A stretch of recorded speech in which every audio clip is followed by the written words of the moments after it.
आगे का एक सवाल है कि बच्चा, आखिरी सवाल है ये, कि जो बच्चे जो बड़े बनते हैं या फिर जो भी उनके जिंदगी में, पेरेंट्स का कंट्रीब्यूशन बहुत होता है। पेरेंट्स बहुत प्रोटेक्ट करते हैं तो ध्यान नहीं देते अपने, वो अपने बच्चे की ग्रोथ के लिए पैसे कमाते रहते हैं, घर चलाना रहता है उनको। लेकिन बच्चे बड़े होके पेरेंट्स को ब्लेम करते हैं कि मेरे पापा ने मुझे ये नहीं दिया इसलिए मैं ऐसा बना, मेरे पापा ने ये नहीं दिया इसलिए मैं सेलिब्रिटी नहीं बना, नहीं तो मेरे में टैलेंट था। ये साइकोलॉजी कहाँ से आती है एग्जैक्टली क्या रीजन होता है इसके पीछे? और ये आ रही है तो ऐसे सोचने वाले लोगों को आप क्या एडवाइस दोगे?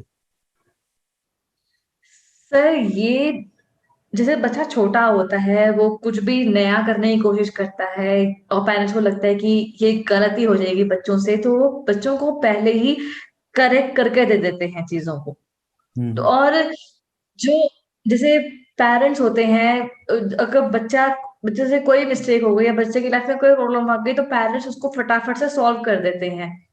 तो हम्म। बच्चे के आसपास एक इल्यूजनरी वर्ल्ड क्रिएट हो जाता है, जिसमें उन्हें लगता है कि हमारे पेरेंट्स को सब कुछ आता है, वो हम्म। कुछ भी कर सकते हैं, वो इस पूरी दुनिया को कंट्रोल कर सकते हैं, सब कुछ उनके हाथ में है। हम्म। इसलिए जब भी वो कुछ अच्छा करते हैं बच्चों की लाइफ में, कुछ भी अच्छा कंट्रीब्यूट करते हैं, तो क्योंकि बच्चों को इसकी आदत लग जाती है, तो वो प्रेस करना उनके ध्यान में रहता नहीं है। और कुछ भी बुरा हो जाता है, तो क्योंकि बच्चे का इल्यूजन ये होता है कि हमारे पेरेंट्स सब कुछ कंट्रोल कर सकते हैं, इसलिए वो पेरेंट्स को ब्लेम करते हैं कि हमारी लाइफ को परफेक्ट क्यों नहीं किया। हाँ हाँ हाँ हाँ हाँ हाँ। दूसरा रीजन ये होता है कि जैसे बच्चों से कोई गलती होती है, जैसे मार्क्स कम आ गए या कोई ऐसी मिस्टेक हो गई, उससे छोटी छोटी मिस्टेक क्यों ना हो, पेरेंट्स उनको मेनली डांटते हैं, पनिश करते हैं। और कोई बच्चे कुछ अच्छा भी करते हैं, जैसे कोई ड्राइंग अच्छी बनाई या कुछ मतलब वो कोई मेहमान आए उनके पैर छुए, तो उसके लिए बच्चों को प्रेज नहीं करते, तो इसी चीज का ये जो बिहेवियर है बच्चे भी कॉपी कर लेते हैं और अपने पेरेंट्स को इन रिटर्न वही देते हैं। अच्छा। तो ये दो हम्म। reasons की वजह से ये हम्म। चीजें होती है कि पेरेंट्स के कंट्रीब्यूशन के लिए बच्चे उनको प्रेज नहीं करते, हम्म। और कुछ भी बुरा होता है तो बच्चे उन्हें ब्लेम करते हैं। तो ये जो साइकी है यहीं से आती है। अच्छा, मतलब इसमें ये जो साइकोलॉजी है इसके पीछे पेरेंट्स ही मेन कॉज हो सकते हैं, पॉसिबली, है ना? 99%, क्योंकि पेरेंट्स ने जो दिया वही बच्चा उनको रिटर्न में दे रहा है, ऐसा।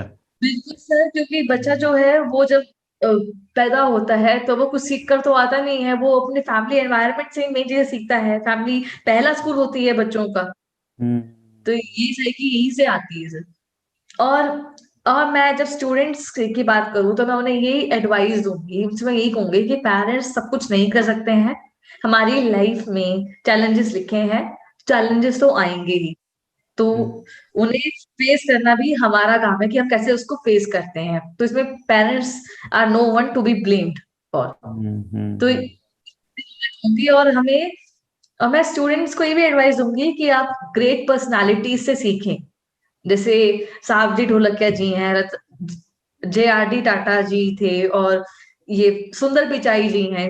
ये जितने भी लोग हैं, ये इनकी लाइफ में, इनके इनकी बिजनेस में कुछ कहानी। भी अच्छा होता है तो इनकी हैबिट होती है कि ये अपने एम्प्लॉयज को प्रेज करते हैं, जिन्हें ये सैलरी देते हैं, ये उन्हें भी रिकॉग्नाइज करते हैं। और कुछ भी गलती होती है, कुछ भी गलत होता है, तो रिस्पॉन्सिबिलिटी अपने ऊपर लेते हैं कि मैंने ये हम्म। गलत डिसीजन लिया, इसलिए ये गलत हुआ, मैंने ये गलती की, इससे ये गलत हुआ। और यही हम्म। रीजन है कि वो अपनी गलतियों को इम्प्रूव करते रहते हैं, और वो आज वो टॉप पर बैठे हैं। तो करेक्ट यदि करेक्ट करेक्ट। आप स्टूडेंट्स को अगर टॉप तक पर पहुंचना है, आपको सफल होना है, तो लाइफ में कुछ भी अच्छा होता है तो उसके लिए दूसरों को प्रेज करें। अपने पेरेंट्स को तो खासकर, क्योंकि वो शुरू से लेके आखिर तक आपका साथ देते ही देते हैं। हम्म। भगवान को भी धन्यवाद दे, अपने फ्रेंड्स और टीचर्स को भी प्रेज करे, उन्हें भी रिकॉग्निशन दे। और कुछ भी हम्म। गलत होता है तो अपनी रिस्पॉन्सिबिलिटी ले कि भाई हम्म। मैंने ये गलत डिसीजन लिया, मैंने ये गलती की, इसलिए गलत हुआ, ताकि आप अपने मिस्टेक्स को पहचान सके, उन्हें इम्प्रूव कर सके। फिर आपको आगे सफल होने से कोई नहीं रोक सकता। Correct correct. मतलब आपने तारीफ करने की जो आदत जो है आपकी टूट जाती है अगर आप ऐसे एनवायरनमेंट में हो जहाँ पे आपको पेरेंट डांट रहे, टीचर डांट रहे, तो लोगों की तारीफ करने की आदत ही आपकी टूट जाती है। तो पहले आप अपने आप में वो आदत लगाओ कि दूसरों की तारीफ करे, आपने मेरे लिए ये किया, आपने एटलीस्ट थैंक यू तो बोले, ताकि आप, और जो भी गलतियां हैं वो आप उसकी जिम्मेदारी आप खुद लें। तो फिर आप जो जिस हिसाब से आपका करियर ग्रो करेगा उसका कोई यही है ही नहीं, मतलब लिमिट ही नहीं है। करेक्ट।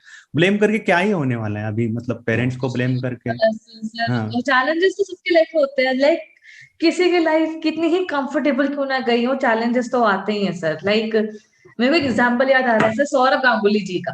हाँ। हाँ। हाँ।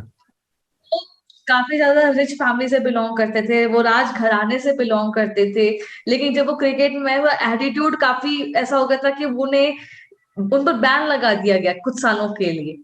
तो उस हम्म। बैन से सीख कर गए, कुछ सालों बाद वापस आए और उन्होंने जो कैप्टनशिप निभाई है, जो उन्होंने क्रिकेट में चेंज किया है कि केवल फेमस ऑर्गेनाइजेशन से प्लेयर्स को नहीं लेना है टीम में, वो गली क्रिकेट खेलने वाले अगर बच्चे अच्छे हैं उनको भी क्रिकेट में लेना है। लाइक MS धोनी को लिया, वो हम्म। वीरेंद्र सहवाग जी को लिया, मतलब ऐसे छोटे छोटे प्लेयर्स को भी लिया था जो बहुत छोटे बैकग्राउंड से बिलोंग करते थे।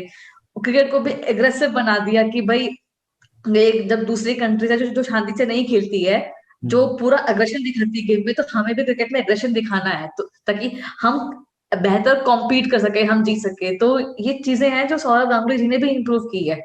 वो हम्म। इस संघर्ष के बाद ही आई है, इस चैलेंज के बाद ही आई है sir. Correct, correct, correct, correct.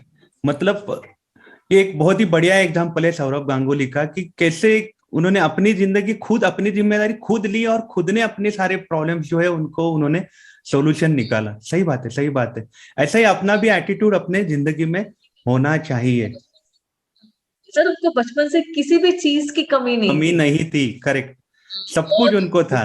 Correct. उनको मिला। राजा प्रिंस थे, वो एकदम प्रिंस है। करेक्ट, सही बात है।